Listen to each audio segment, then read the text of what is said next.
네, 다해 대림 1주간 월요일이죠. 마태복음 8장 5절에서 11절입니다. 예수님께서 가파르나움에 가셨을 때에 한 백인 대장이 자기 종이 중풍으로 누워 있는데 고쳐달라고 이렇게 말씀을 드리죠. 그러니까 주님께서 내가 그렇게 고쳐주마 하니까 백인 대장이 그랬어요. 주님, 저는 주님을 제 지붕 아래로 모실 자격이 없습니다. 그저 한 말씀만 해주십시오. 오늘 복음의 핵심이 이겁니다. 모실 자격이 없다. 그저 한 말씀만 해달라는 거죠. 오늘 꼭 이 한 말씀으로 하루를 묵상해 봅시다. 모실 자격이 없습니다. 한 말씀만 해주십시오. 그러면 제 종이 나을 것입니다. 이것은 우리가 매번 미사 때 영성체 직전에 보라 하나님이 어딨냐 세상에 죄를 없애시는 분이시니 성찬에 초대받은 이는 복되도 하고 사지가 기도하면 응답하는 것이 이 백인대장의 고백이에요. 모실 자격이 없지만 한 말씀만 해주십시오. 제 영혼이 곧 나으리다.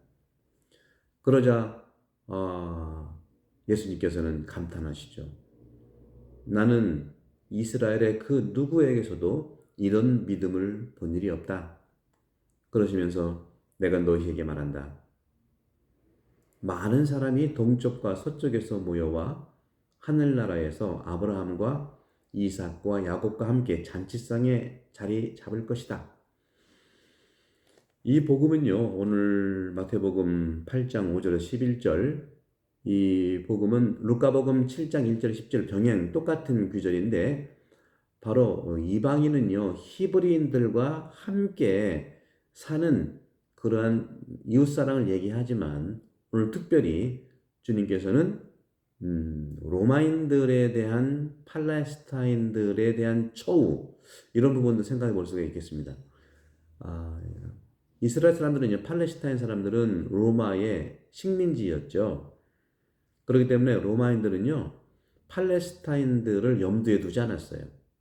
그렇게 뭐 크게 달갑지 않게 생각했다는 거죠. 근데 이 로마인 백인 대장이거든요. 로마 사람이 백인 대장이에요. 백인 대장은 가장 군대의 기초 단위의 대장이죠. 말고 100명의 한 대장인 겁니다.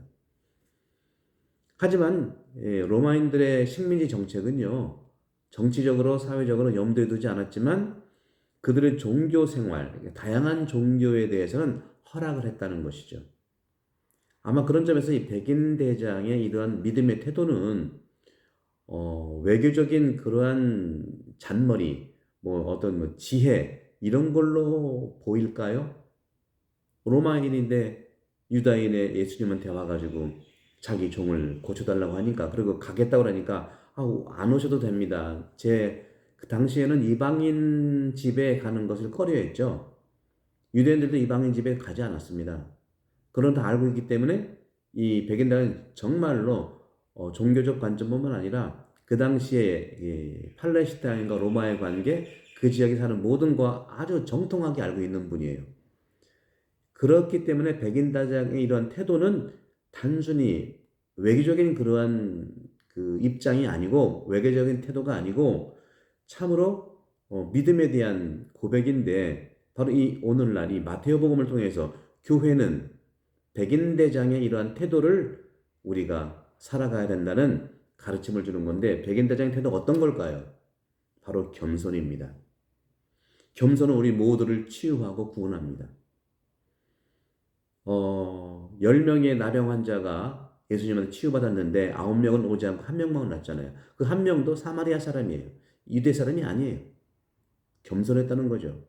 그러니까 여러분들 인생을 살면서 10명의 친구가 있다면 9명은 나한테 관심이 없어도 우리는 정말 안타깝지만 크게 우리가 믿지 말라는 건 아니지만 불행해하지 말라는 것을 말씀드리고 싶은 거예요. 이 백인 대장의 믿음, 이 겸손의 표징으로 교회가 이뤄야 된다는 것을 바로 보여주는 겁니다. 우리 모든 신앙인들은 가장 기본이 겸손이에요. 겸손. 미사 때 우리가 매번 영성제 직전에 겸손 기도하지 않아도 이게 바로 겸손 기도거든요. 그저 한 말씀만 해 주십시오. 군대식 같죠? 하지만 물론 그렇습니다. 우리나라 남자들은 다 군대를 가는데 군대가 보세요. 전 지역에서 그렇게 오는데 전 지역에서 젊은이들이 오는데 어떻게 뭐 약간 어려운 데 있지만 통솔이 잘 되고 하나로 똘똘 뭉칠 수 있을까요? 바로 이겁니다. 군대식 같지만 군대식에 똘똘 뭉치는 가장 밑바닥에는 겸손이 있는 거예요. 물론 군법이라든가 군기라는 게 있겠죠. 그러나 기본적으로 젊은이들이 내가 바닥에 깔려있는 겸손을 받아들이는 순종이 없다면 일치가 되지 않습니다. 우리 본당도 마찬가지. 우리 본당도 시드니 전역에서 오는 신앙생활을 하시는 분들이죠. 따라서 저보다도 그렇지만 모든 교우들은 바로 오늘 백인대장의 그런 마음으로 모두가 주님 말씀에 순종하고 한 말씀만 해달라는 그 말씀에 받아들이는 겸손이 우리 성당을 일치시키고 화해하게 하고 축복을 얻게 하고 다른 이 시드니에 살고 있는 교회뿐만 아니라 단체에서도 우리 성당의 일치된 모습, 겸손의 모습을 보고 또 성당에 올 수 있는 겁니다. 과거에 우리가 좀 어려움이 있었잖아요. 그렇죠? 이 부분을 주님께서는 말씀하시는 거죠. 바로 그저 한 말씀만 해달라는 이것은 군대식 같지만 전형적인 성서적 표현이고 성서의 믿음을 말하는 겁니다. 창조 때 보세요. 말씀대로 이루어졌잖아요. 그죠? 진정한 말씀이 그리고 예언자들도 하느님 말씀을 선포한 거잖아요. 여러분들도 천주교 신자로서 말씀을 선포하는 분들입니다. 예언자이시고 사제고 그렇죠? 왕이시고 그런 점에서 우리가 이러한 사는 이 부분에서 주님께서도 마르코복음 13장 31절에 말씀하시잖아요. 하늘과 땅은 다 사라져도 오직 말씀은 사라지지 않는다고 그랬잖아요.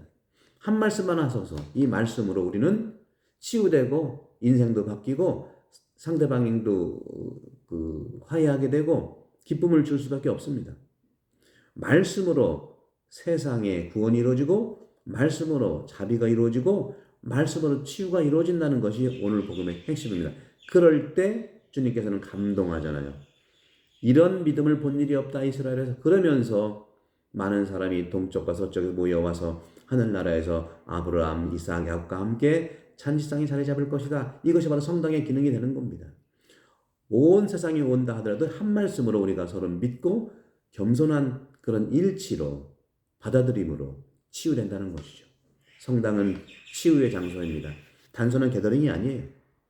한 말씀을 주님 말씀을 듣고 이웃들에게 겸손한 태도로 백인대장 같은 마음으로 간다면 백인대장 같은 태도로 간다면 성전과 이 공동체는 이 시드니를 비롯한 세상 구원의 바로 출발점이 될 수 있고 지금도 그런 축복을 받고 있습니다. 사랑하는 형제자매 여러분, 대림식입니다. 주님 말씀을 받아들인 이 백인대장처럼 대림은 주님의 도착하시는 성탄과 두 번째 오심, the second coming of Jesus, 그분이 오시는 것을 준비하고 받아들이는 백인대장의 자세로 또 이 대림절을 잘 지내고 성탄을 준비합시다. 성부와 성령의 기도는 반복합니다. 감사합니다.